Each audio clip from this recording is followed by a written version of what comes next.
Hey there, I'm Mastin Kipp, founder of thedailylove.com and author of the book Daily Love, Growing into Grace, and welcome to Daily Love TV.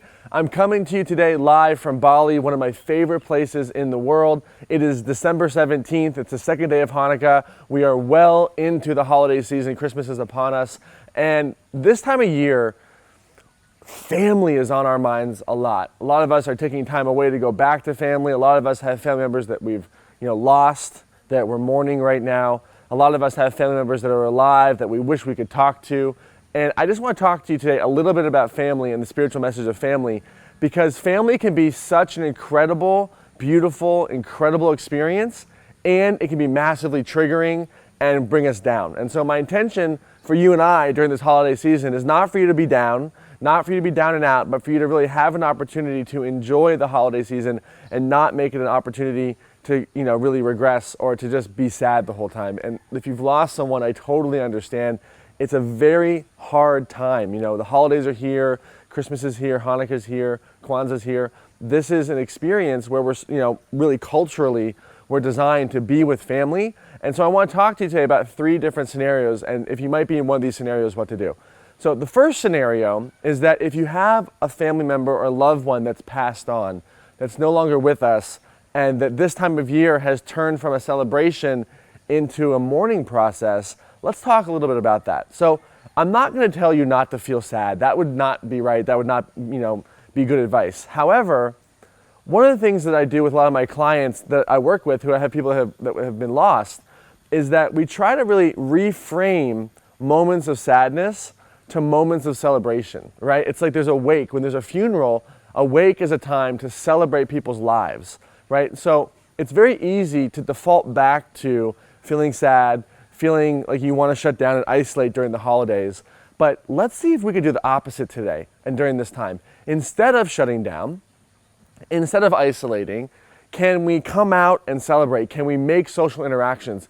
What would you do if you were gone and someone that you loved were here, sad and missing out on the holidays because of that? What would you want that person to do? Think about that. Think about the person that you love most. And imagine that they were feeling the way that you were feeling during the holidays because you were gone. How would you want them to change? What would you want them to do differently? Would you want them to enjoy the process?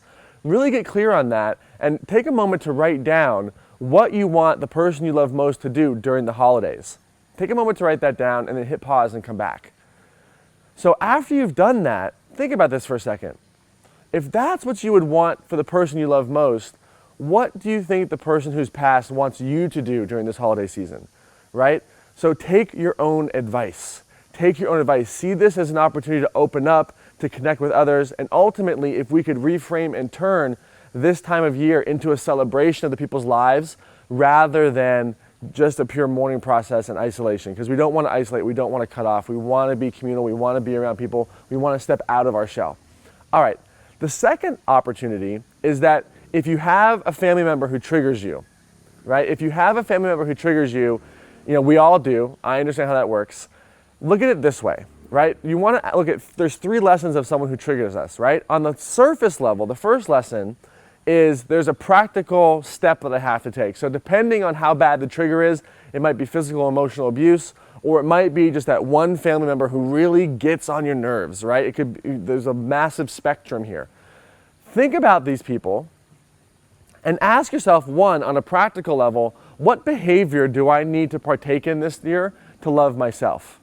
Because guess what? Sometimes loving yourself means not going home.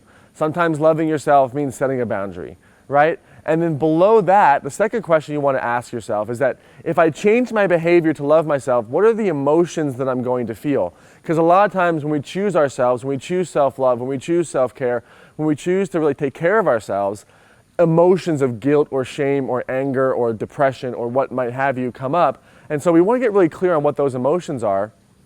And then down below, the deepest level, right, with the practical level, the emotional level, the deepest level is the spiritual lesson. So get still with yourself and really think about the person or people that trigger you and ask yourself, get still and ask, what is the spiritual lesson in all this? If there was a spiritual lesson in this person's relationship with me, what would that be? So practically, what do I have to do to love myself? When I make that choice, what is the emotion that comes up? And then third, what's the spiritual lesson underlying all of it? Because a lot of times the people that trigger us the most can be our greatest spiritual teachers.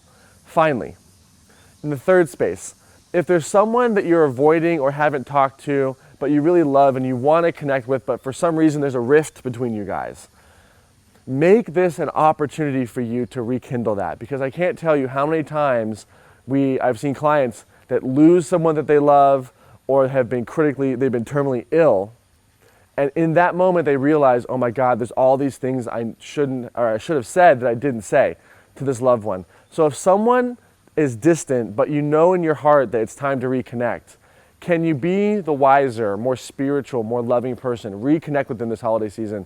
Forgive, apologize, get back to the heart, own your side of things, and really get back into that heart space, right? Because ultimately, we don't want to wait until there's a terminal disease or you've lost someone for you to realize what you have. We want to capture that now during the holidays.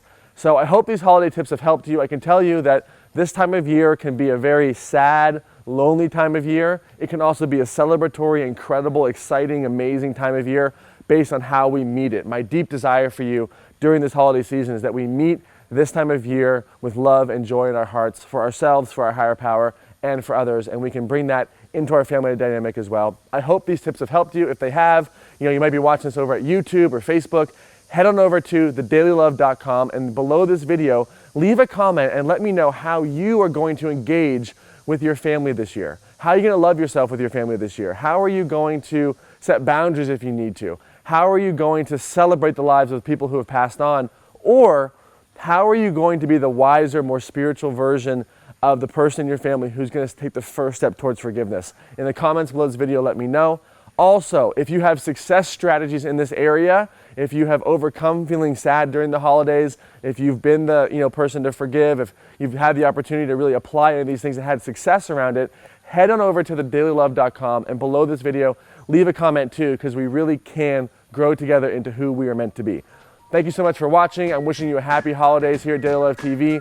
Most importantly, and as always here at Daily Love TV, remember to find courage, get out there, take action, and make it real. We'll see you next week.